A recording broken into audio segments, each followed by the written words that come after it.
हाय friends, जय Shri Krishna. Good evening. केम छो बधा? अरे मारो ब्लॉग आज शीखीशुं के આવી રીતે બનાવવાનું।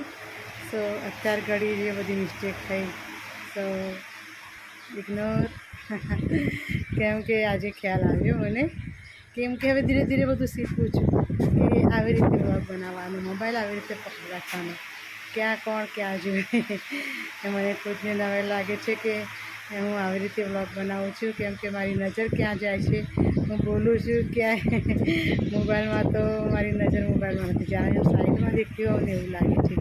સો ગાઈઝ હું શીખું છું, so please my mistake is ignore. Vlog short video બનાવી રહી છું અને હવે આંટા મારું છું। જમીને પરવારી ગઈ, જમી લીધું છે। જમીને પચાવવું જોઈએ ચોમાસામાં તો ખાસ, કેમ કે કંઈ પણ રોગ હોય ચોમાસામાં જ થાય।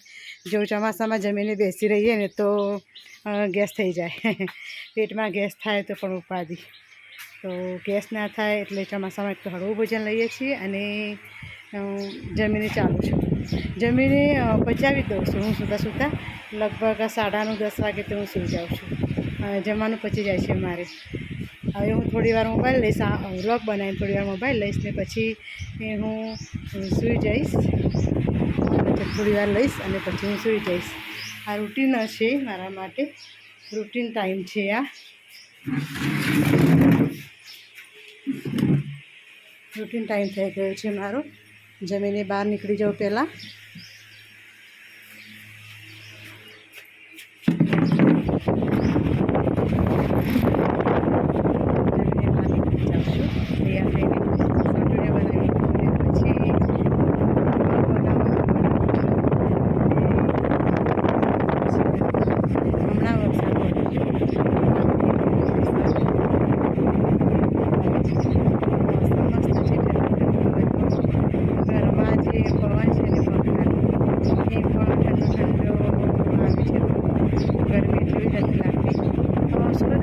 થોડી ગરમી લાગે કદાચ, પણ આજે તો ફરિયાદ નથી, આજે તો વરસાદ પડે છે, નક્કી પર રાતે પડશે તો મજા આવે છે વરસાદમાં। થાક લાગે મને, કેમ કે હું આખા દિવસની હાલ જ બેઠી છું, જમવાથી 4 વાગે આવી ગઈ અને આવીને થોડું કામ કરીને રેસ્ટ કર્યો 5-10 મિનિટ, પછી મહેમાન આવ્યા, મહેમાન માટે ચા બનાવી અને હાલ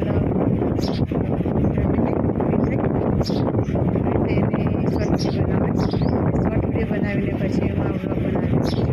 વ્લોગ એટલે શું એ જ પહેલાં તો મને ખબર નથી। હું જે મોટા મોટા યુટ્યુબર છે ફેમસ, એમના વિડીયો જોઉં છું, ઘણું બધું શીખું છું, મને કોણ શીખવાડે વિડીયોમાંથી શીખું છું, કેમ કે મારા ગામડામાં હું જે વિડીયો શોર્ટ વિડીયો બનાવું છું, વ્લોગ બનાવું છું, કદાચ અમારા ગામડામાં કોઈ આવી નથી બનાવતું, બનાવતા હશે પણ હજુ મને ખ્યાલ નથી, તો શીખું છું અને વિશ્વાસ છે કે હું શીખી જઈશ, આઈ કેન ડુ ઇટ, કરી શકીશ, કેમ કે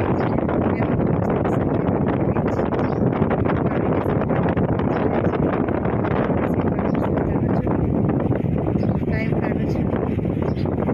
જ્યારે વરસાદ પડે તો મારે ઘરમાં રોટી બનાવવા પડે, જે પ્રકૃતિના ખોળે રહીને જે વિડીયો બનાવું છું ને, કદાચ વરસાદ પડે સાંજના ટાઈમે તો ના બનાવી શકું, અને મોસ્ટલી મને સાંજે ટાઈમ મળે છે, ઘરના કામ હોય તો સાંજે ટાઈમ મળે છે, સાંજે વરસાદ પડશે તો ઘરમાં બનાવીશ છે, કેમ કે મને પોતાની આશા છે, ખુબી છે કે કરી શકીશ, કરી શકીશ, કોઈ પણ માણસ કરી શકે, આઈ કેન ડુ ઇટ, હું આ કરી શકીશ જ, મારેથી નહીં થાય એ નેગેટિવિટી એ માણસની હિંમત હારી નાખે છે, તો હું કરી શકીશ જ, આ વસ્તુ શક્ય નથી, અશક્ય નથી, શક્ય જ છે એવું વિચારીને જે કોઈ કામ કરીએ તો એમાં કદાચ સફળતા મળી જાય, મારું એવું માનવું છે, કેમ કે હું પોઝિટિવિટી જ વિચારું છું કે હા હું આ વસ્તુ કરી શકીશ અને કરું જ છું, ભલે મારી ઉંમર થઈ દેખાય ના દેખાય પણ મારે 52 વર્ષ ચાલે છે, તો મને ખુશી છે કે હું આ ઉંમરે હું આ વસ્તુ કરી શકું છું, મને ગમે છે, મને શોખ છે અને મારા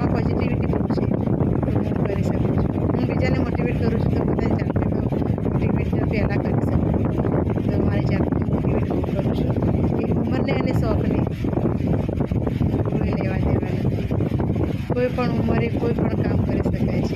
નથી ભણવાની કોઈ ઉંમર હોતી, નથી શોખની કોઈ ઉંમર નથી. કયા શાસ્ત્રમાં કઈ કિતાબમાં લખ્યું છે કે આ ઉંમરે આ વસ્તુ જ થાય? નથી. એ વસ્તુ ખોટી છે. હું માનું છું તો ખોટી છે. દરેક ઉંમરે દરેક વસ્તુ કરી, બસ તમારામાં હોંસલો હોવું જોઈએ, હિંમત હોવી જોઈએ, કંઈક કરી બતાવવાનું જુનૂન હોવું જોઈએ, તો આપણે બધું જ કરી શકીએ. આવું માનું છું.